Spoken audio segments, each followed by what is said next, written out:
This is The Culture. What is up, everybody? We are back with another episode of the Cinema Wave podcast. This is episode 16, I believe. It may actually be later than that when we actually post it. But this is going to be a very special episode for us because we're talking about the 7th annual Indie Street Film Festival, which is in Red Bank, New Jersey, close to where we're recording this right now. And we're Jersey people, if you guys didn't already know that. But I'm going to be one of your hosts for this episode. My name is Darian Zach. I am joined by Zach Miller. What's up? What's up? And we got Mikey producing today. Thank you, Mikey, for being here. We got a lot to talk to you guys about. We wanted to start off first with this awesome partnership that we're doing with the film festival. We're really grateful for the opportunity they're giving us. One of the cool things that they're doing is they're giving us a promo code for any of you guys, any of our listeners, our audience members, to get $20 off a full all-access pass for the festival. That code is going to be all caps Culture Wave 20. Okay, so you guys are going to be able to get $20 off. This is a 5-day festival. It also gives you access to the after parties, to all the other cool events that they're running in Red Bank, New Jersey. So again, if you guys are local, or even if you guys want to come over to Red Bank and meet us and have a conversation with us about film, that'd be awesome. So make sure you guys put that code in for the access to get the $20 off the full ticket. But Zach, we're going to talk about some of the lineup right now for this film festival. There's a lot of really cool features coming. There's a couple cool shorts that we wanted to talk about. Is there one in particular that you wanted to jump in and talk about right away? I did. Yeah, we have one on our list. A lot of us, it caught our eye right away. Probably because it resonates with us in a lot of ways, just talking about film. And, you know, we obviously do that here. So I thought that was a great one that we should cover. It's called I Like Movies. It is premiering at 7 p.m. on Wednesday. And I'm going to read the premise real quick. And it entails a socially inept 17-year-old cinephile, Lawrence Queller, gets a job at a video store where he forms a complicated friendship with his older female manager. And I think it's important to note that this film played at TIFF this year. It's actually currently, it played in 2022 at TIFF. Mm-hmm. So it's continuing its festival run. And I'm really excited to see it. It's listed as a comedy, drama, and coming of age movie. I mean, it's basically in a nutshell what a lot of us envisioned in a bit of, you know, being teens looking at movies all the time, and then there's this absurdist comedy that comes with it. So I'm really interested in that. Its runtime is an hour 40, so it is a low budget feature, but it's gonna look really cool. I'm really excited to see it. So what are you looking forward to in that film? Yeah, for that film in particular, and for the people who might not be cinephiles like the lead character of this movie, TIFF is short for the Toronto International Film Festival, which is one of the biggest film festivals in the world. And this is a Canadian feature as well. It's written and directed by Chandler Levac. And the thing that I thought was really interesting about this when I watched the trailer was it gave me similar vibes a little bit to Me and Earl and the Dying Girl, which is one of my favorite films that have come out over the last few years. So I was excited about that as well. And anything that pays tribute to movies, I think is really important. And it's always a different kind of viewing experience for us as well, having worked in any aspect of film in our lives, right? So I think that not only that, but the coming of age genre is something that I really love when it's done correctly. And based on the trailer that I saw for this, I think that this is one that pretty much hits it out of the park, and hitting that target for us where it's a coming of age movie that takes place mostly in a video store. Yeah, I feel like it kind of puts you in a time capsule, but at the same time, there's such a love and appreciation for cinema that is shown in this movie that I'm really excited to see it. And it's the opening night film, which I think is really cool. It's going to be Wednesday, September 13th at 7 p.m. It's going to be showing at Indie Street. So I'm definitely looking forward to that one. There's another one actually on our list as well that I'm really stoked for, which comes out the next day. So this is going to be September 14th, and it premieres. It's the world premiere of this film. It's at 8:15. It's called Showdown at the Grand, and it stars Terrence Howard and Dolph Lundgren. Two names that everybody should know, right? Terrence Howard has been in a number of features. He's an Iron Man, right? Dolph Lundgren, obviously known for playing Ivan Drago in the Rocky series and the Creed series. But just a quick synopsis about that film. This is basically what the plot is for it. A proud movie theater honors an action star turned recluse called Claude Luke Halliday, and a retrospective of his illustrious career when real estate developers show up to ruin the party. The two new friends must fight off corporate greed in the name of art. This is an action comedy.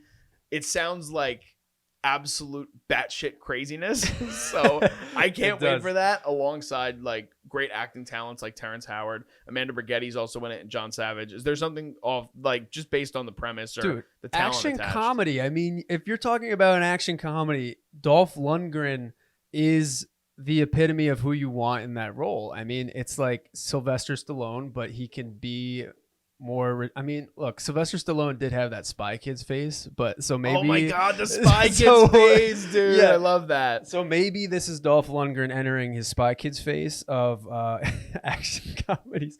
But I think just to have those two names in your feature as well, that's just going to really put yourself on the map in a lot of ways. I would love to check out more of the director's work, Orson Oblowitz.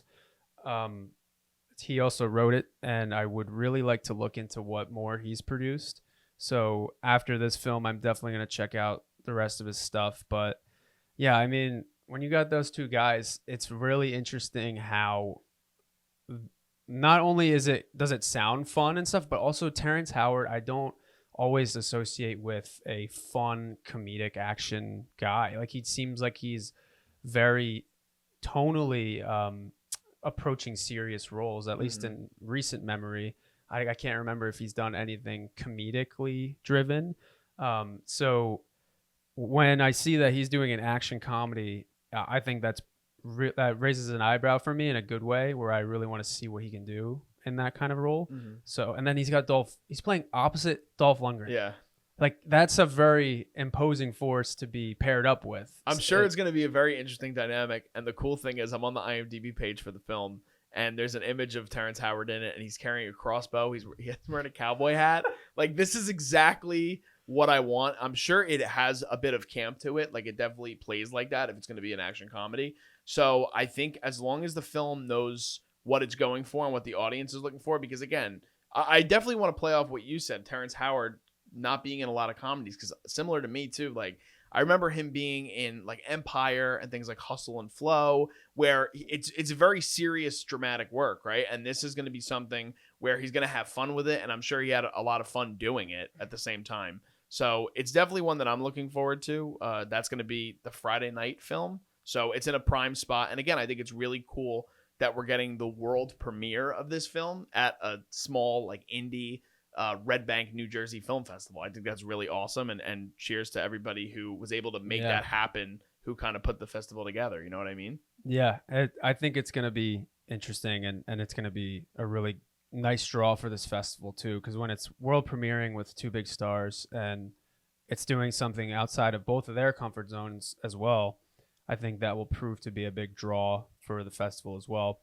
But another big draw for the festival, moving into our third on this list, we have a film called Common Ground, and that is a documentary that will be premiering Saturday at the festival at 3 p.m. And I think it is, on paper at least, the most star-studded film that's at the festival. But Common Ground is a documentary, and it is its premise is this. So Common Ground is the sweeping and uplifting story of the pioneers of the regenerative movement who are forging the toxic seeds and sprays pushed by Big Ag, I think. Big Ag, okay. Yeah. Oh, so Big Agriculture. That's what it is. Big Ag, in order to produce tremendous quantities of nutritionally dense food while bringing our entire ecosystem back to life. So this film played at the Tribeca Film Festival. It's got a lot of recognition so far already. And there's a lot to unpack from that premise, but basically it's a lot about green energy and the movement that these stars are also trying to get involved with. So it stars a fairly good amount of people. It stars Laura Dern, Jason Momoa, Rosario Dawson, Woody Harrelson, Donald Glover, and Ian Somerholder. So there's a lot of great faces that are appearing in that. That's a very important movement. The sequel to Netflix's Kiss the Ground. Okay. I just looked it And up. it's from the same creative team, which is Joshua Tickle and Rebecca Harold Tickle. And I think also kind of playing off what you just said, I think it's really cool that we have these big stars coming in to not only like probably help produce the film and get it a bigger audience and playing at things like Tribeca, but putting them in the film and having them be a face towards all of this, and they narrate it and they talk a lot about the movement and their impact on the movement, I think is really awesome. In the first film, like Tom Brady and Jason Mraz were some of the people that were featured. Woody Harrelson actually comes over from the first film as well because he's a very big environmentalist. But I think that it's going to be a really interesting and informative documentary. And the trailer is really powerful. They talk about how they're going to give information to the viewers that might be so important that it might actually save not only their lives, but the world that we're living in. So I think that, especially with the environment we live in now and how everyone wants to transition to clean energy, I think this is going to be a really informative and really cool documentary, especially because the filmmakers were able to not only tell one story this way with the previous doc, but they want to continue it on and obviously show the transition over the last 4 or 5 years since the first doc came out. So I think that's really cool. But the one thing that's even cooler about this film in particular is that we're actually running a giveaway for this film for 10 lucky people. And I want to give you guys that information right now if you guys didn't already know. If you guys go on our Instagram page, which is at Cinema Wave Media, you guys can enter this giveaway to get a free ticket to see this documentary, which again is playing on Saturday at 3 p.m. in Red Bank, New Jersey. These are the things you guys have to do. You have to follow our page if you don't already. You're going to tag 3 friends in the post, and then make sure that you share that post to your own Instagram story. We're basically going to shuffle up the names, and then we're going to make a decision to give those codes away Tuesday.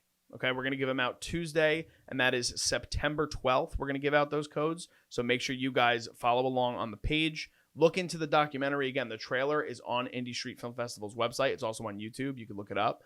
And I think this is going to be a really awesome film, not only for this giveaway in particular, but something that can educate and also be really interesting to the viewers. It's also very interesting that there's a sequel to a documentary. I don't really see that done very often. And then to do something off of big agriculture, like I know that there are several things that lead to pollution with, environmental distraught. And, there is deforestation, there is, companies like Dole and all these other big brands, they have to have environmental impacts that are negative. So I'm interested to see what is going to happen in this type of film. It's like just that, like you said, it's informative and it's something that I don't really know anything about. So I think it is an important message too. If people can come out and see it, that would play a very big role in just how we need to facilitate that message more in our community these days. And I also like how this is such a mixed bag of a festival because there are so many different unique projects separate from each other. Like I don't know, there's an action comedy we just went over, a documentary, and then we have a comedy drama about a kid in a video store. Like there are so many interesting, unique stories, and I think they really went a good route of selecting the projects for this festival. There really doesn't feel like there's anything formulaic about the stuff that we've seen so far, and I think there's a lot of credit there to the people that selected these projects. So moving into our fourth and final project, we are going to talk about a project called No Ordinary Campaign. Oh, actually, sorry, that's not our final one. So we have another one coming up. Another doc coming up, but go ahead and tell everybody about No Ordinary Campaign. You want me to tell it? I could tell it. Oh, you can tell it. I'll tell it. Why don't you tell them? Well, so we actually got in touch with the organizer of this festival, Jay Webb. Shout out Jay if you're watching. A few weeks before the festival, we met him, and they had this awesome fundraiser. And before the fundraiser started, they had this side room where Zach and I were able to take a picture, meet the organizers as well, and they had trailers for some of the films that are going to be playing at the festival. This one stood out to me, not only because of the subject matter, but of all the people that are producing it and the people that are involved in it. So before we even get into the premise, Katie Couric and Philip Rosenthal, if you guys don't know, he's the creator of Everybody Loves Raymond. They're both executive producers on this, and Barack Obama actually shows up on screen as a part of the documentation of what happens in this. So basically, at age 37, Brian Wallach, who worked in the White House, was diagnosed with ALS. And it was the same day that him and his wife brought their second daughter home from the hospital. They went from being recently removed to working at the White House to not knowing if Brian would even live to see his 40th birthday. This is a story of what happened after that, where they're bringing their political organizing experience to the fight, and Brian and Sandra have moved with astonishing speed to build a patient-led revolution reminiscent of what happened with the HIV and AIDS epidemic.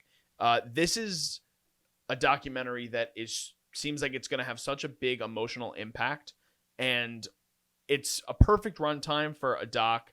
It's about an hour and 28 minutes. It came out this year. Getting people involved like Katie Couric, who has such a great resume and background in terms of news, and someone like Phil Rosenthal, who comes from a different background with sitcom, but he likes to provide his voice and as well as probably his wallet to help out smaller films like this.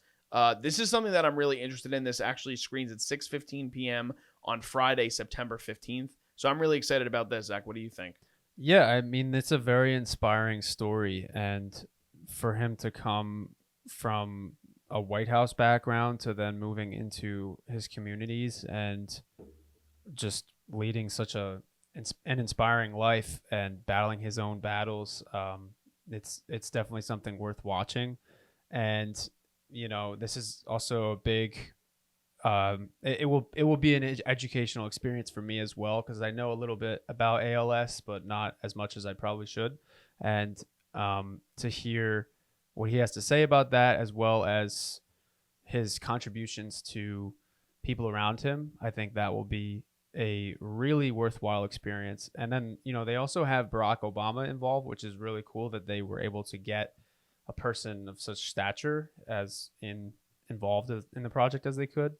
But yeah, I think it's cool that Rosenthal was involved in this too. And like you said, like I haven't looked at the rest of his filmography lately, but the fact that he was willing to lend a hand producing it in whatever capacity he did, I think that's really cool. And then to have success in the past and to still be around in Hollywood funding projects like this, that's also really cool. So. Yeah, I think this is a really powerful project, and to get a platform at Indie Street is going to be really great for it. Yeah.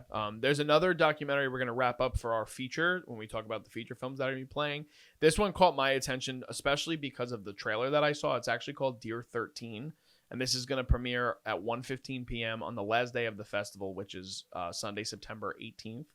And a simple premise for it is just that Dear 13 is a cinematic time capsule of coming of age in today's world, and it has all different children age 13 from all around the world and their experiences of what it's like growing up. And there's a part in the trailer where this kid goes, I just feel like it's not as easy growing up now as it was back in the day. And I remember when I used to be a teacher, there was a debate that happened in our school, and they would talk about one of the debate topics was it easier growing up in the 90s or is it easier growing up today?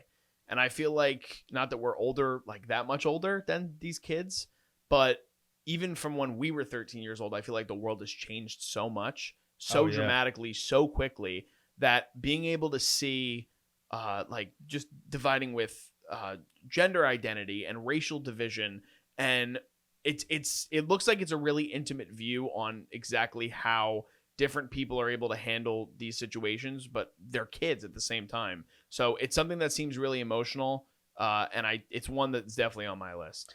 Yeah, and then it's really interesting that they did it through the eyes and the lens of 13-year-olds, but it's important because it's about how we define our world and our beliefs in this point that will ultimately affect our younger generations. And you could get into hours and hours of conversation of how the world has changed as a whole in just like the past 10 years, the rapid change, good and bad. And I think that there are some very heavy subject matter material in this, with guns and gender identity and racial division. Like that is in itself huge burdens to our kids, and having to toil with that, and the struggle that will come for them in the future, and the fact that, like, there's rise in anti-Semitism, going back to the gun thing, like there are things that should not be happening in our 13-year-old life for kids these days. And for I hope it's a very good way for it to show that to the older generation, we need to start really changing things, because it's painting it through the eyes of a 13-year-old, I imagine, and then just having that laid out, because it is important when you're showing a 13-year-old's perspective. You have to understand that they are seeing these very things that adults are doing in the world. And every era of at least our history in America has gone through trials and tribulation of world geopolitical events and heartbreak. So it's really going to be interesting to see how they craft a narrative like that into having young adults come into the fold and being exposed to so much rapid change all at once. And I think that will obviously be like a negative experience on the younger generation. So I think that's what they're going for with this film. Yeah, and I think one of the things, just to go back on what you were talking about, there's something that they center on as well in the trailer, where they show a 13-year-old who's at an anti-gun rally, and with the unfortunate rise in school shootings, like that's not something, luckily, we didn't have to worry about to the scale that unfortunately the kids nowadays do. So even something like that is brought to the forefront in this, and there's so much, and we're being negative, like hopefully there's a really positive silver lining as well to certain aspects. But the world we're living in right now is a scary place, and like you said, to see it through the lens of a 13-year-old is a really interesting take, and I'm interested to see how the film turns out. At Sunday at 1:15, if you're in the area, definitely be sure to catch that one at the festival. But now we'll move on to a really cool short. We already covered No Ordinary Campaign, right? Yes, we did. We already did. Okay. I'm sorry I jumped the gun on that one. You're all good. You're all good. We're so excited to talk about it. We are. There's a lot of really cool stuff. And again, just basically what Zach said too, it's really cool to see the dynamic of how different all of these films are at the festival. There's so many different things for everybody to tune into and to watch. There's something for everybody. So honestly, like, we're really excited to cover this festival. We're really excited to see a lot of the talent that's there, the rising talent, but just the storytelling as a whole. We really like to talk about how we're storytellers. This is a really great festival for storytellers in particular that are able to get a bigger highlight to what the art they're making is. Oh, absolutely. And just like having such an array of films and shorts that are playing, it is really cool to see all of that stuff happening. So going, the next film is called I Am What You Imagine, and it is directed by Matthew Modine, who is most notably known for Dr. Brenner in Dr. Brenner? Yes. Dr. Brenner. Yes. You got it. I wasn't confident in that character name. In Stranger Things. Yes. So he's also been around the film scene for quite a while, and he's had a lot of success in playing these very cool characters. And now he's doing another directing piece in a short. And the short is about a sensual exploration of the unexplainable, featuring the voice talents of Ruby Modine, and a longtime Kubrick collaborator, Leon Vitali, in his final performance, by the way. And the short uses sound, music, and expressionistic imagery to take viewers on a journey of the heart and mind. So there's a lot to unpack with that. Yeah, sure. But I mean, for him to tackle another short and then to do it with another actor like Leon Vitali, who was in the past worked with Kubrick too, there's a lot that's going to go into this. And I think it's very interesting that he instead, like when you see actors do shorts themselves or features themselves and they haven't directed much, you think that they might tackle something a little bit more straight or like genre based, I guess. And this doesn't seem as narrative, I guess. No. It seems experimental. Yeah. This is actually in the experimental shorts collection at the festival, which this is going to play at 1:30 p.m. on Saturday, which is September 17th. And the thing that I think is interesting is it sounds like something that like Terrence Malick would do, like Mm. something that's very expressionistic, like it says on here, but also cool that not only is Modine famous for Stranger Things, but he also worked with Kubrick and was the lead in Full Metal Jacket in the 80s, probably part of how he knows the collaborator Vitali. Yeah. But this is something that I think could be really, really cool and atmospheric. And it's a shorter, it's only around 6.5 minutes, the short. So I think that not only that, being able to work with somebody in his family like Ruby Modine, who's also, she was in Shameless for a few seasons, that's something I'm really looking forward to. And being able to just, hopefully he's there. It'd be really cool to have a conversation with the director of the film. But basically this is something that you're going for an experience in this short, and I'm really looking forward to checking out his take on something that is more experimental. You know what I mean? I think it's also cool too because you get to see what actors digest and what they're interested in putting out themselves too. I think it's cool because also he may go down a rabbit hole of directing after this. You don't know if this is successful in any way or if he might just pump out short films. You know, you don't know what he's into. So I like also experimental films are a mixed bag in itself of what are they interested in visually showing, because it's mostly sound and visual. It doesn't have to necessarily be a straight narrative piece. So it's interesting. It feels more like an art piece than anything else in a lot of experimental work. So for him to do that as a director is pretty bold, and I'm interested to see it. Yeah, absolutely. We're going to wrap up with our coverage of some of the highlighted films of the festival with a short that I was really interested in. It's actually just called simply Kylie. And Kylie stars Kylie Jefferson, who was the lead of Tiny Pretty Things on Netflix. And she's a black ballerina in real life as well as an actress. She speaks her truth about being a dancer in the ballet community as she performs in the city streets of Los Angeles. This is directed by Sterling Hampton IV. It just seems like it's a really intimate portrait about this person who really loves their art. It's another one that comes in around 6 minutes. And I think the connection with how her racial background was able to influence not only her ability to dance, but her dancing in general and how she's able to put that on the forefront. And that's actually going to come out at 12 p.m. on Thursday. Did you have any thoughts on that one?